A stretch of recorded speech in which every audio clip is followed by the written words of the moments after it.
Williams Grand Prix Engineering, commonly known as Williams, is one of the 10 teams or constructors competing in the 2021 Formula One World Championship. The term "how the mighty have fallen" is hardly as relevant for anything as it is when describing Williams. With 117 race victories, 9 constructors' titles, 7 drivers' titles, 129 pole positions, 136 fastest laps, 328 podiums, this is how the journey of one of Formula One's greatest names played out.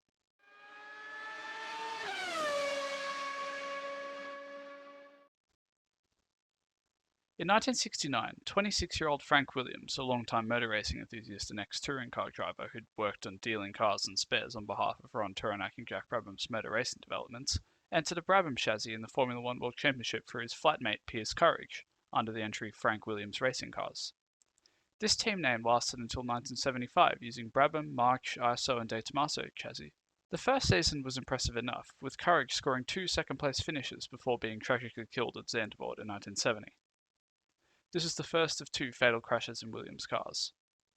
Frank Williams decided to distance himself from drivers from this point on, which contributes to his seemingly cold demeanour.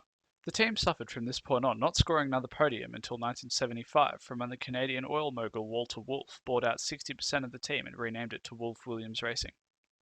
At the end of 1976, Frank Williams was driven out of the team entirely and Wolf Racing was born, winning its first Grand Prix entry in Argentina in 1977 after years of trying under Frank Williams' management. The sole car of Wolf, driven by Jody Scheckter, finished runner-up in the 1977 Drivers' Championship with 3 victories. Meanwhile, something was brewing in the background, with Frank Williams entering another March car into the championship whilst quietly working with Patrick Head to design a Williams chassis for 1978. They soon employed Grand Prix winner Alan Jones to drive for them, finishing 4th in the car's 3rd race and later finishing 2nd at Watkins Glen.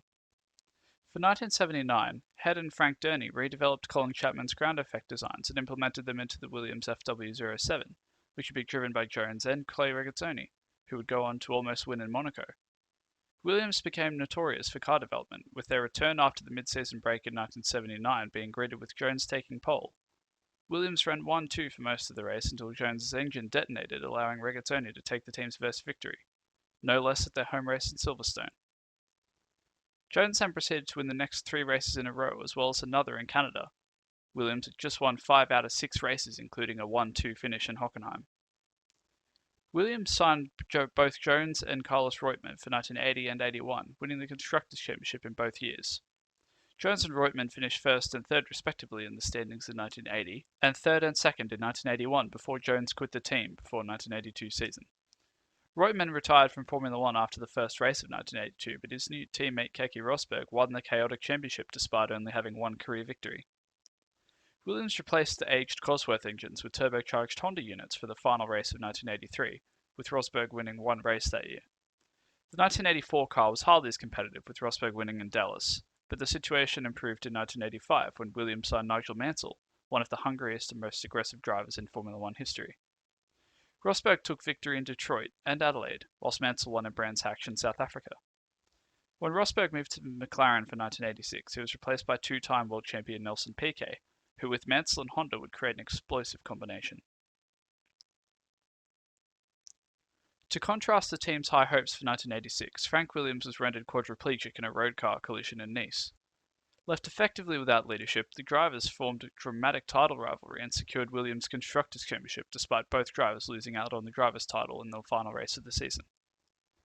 The duo finished 1st and 2nd in 1987, however, with Piquet pipping Mansell to the title.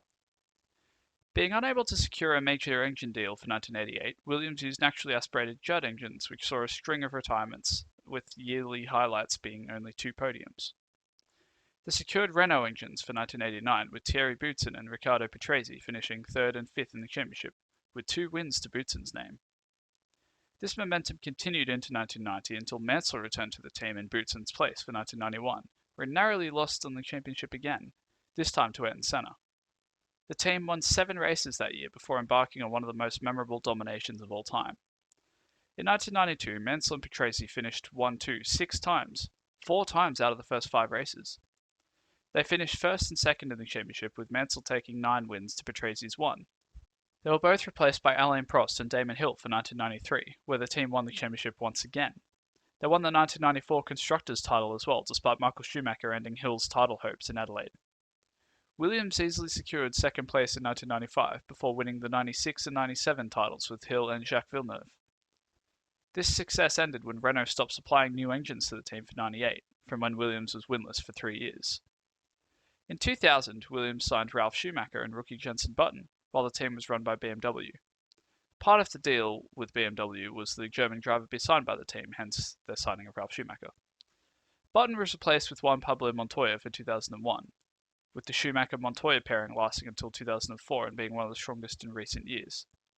The pair took 10 wins together, including a close title charge in 2003. In 2003, Montoya lost out on the driver's title, as did BMW, in securing the Constructors' Championship in the final race of the season. Both drivers left the team at the end of 2004 and were replaced by Nick Heidfeld and Mark Webber, who conducted a strong yet winless season in 2005 before BMW departed Williams altogether. Between 2006 and 2009, most of Williams' points, including 2 of its 3 podiums, were scored by Nico Rosberg, son of Keke, with the team's suffering and decline becoming evident. Rookie Nico Hulkenberg took a shock pole in Brazil in 2010, but the team remained winless until 2012, when Pastor Maldonado took back one of the most shocking and incredible victories in Formula One history. 2013 saw Williams drop back massively with only 5 points compared to the 596 scored by Red Bull Racing that year.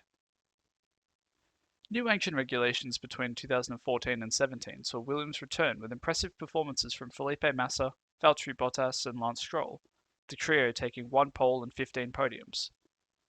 2018 marked the beginning of the end for Williams with a dramatic car performance decline, which only worsened in 2019 where the team scored a single point, mostly down to luck.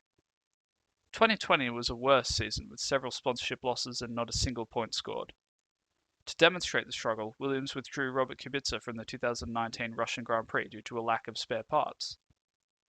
In 2020, Frank and Claire Williams departed the team, allowing it to be taken over by Doralton Capital and new management, in hopes that a once unstoppable force can one day return to the spotlight for the right reasons.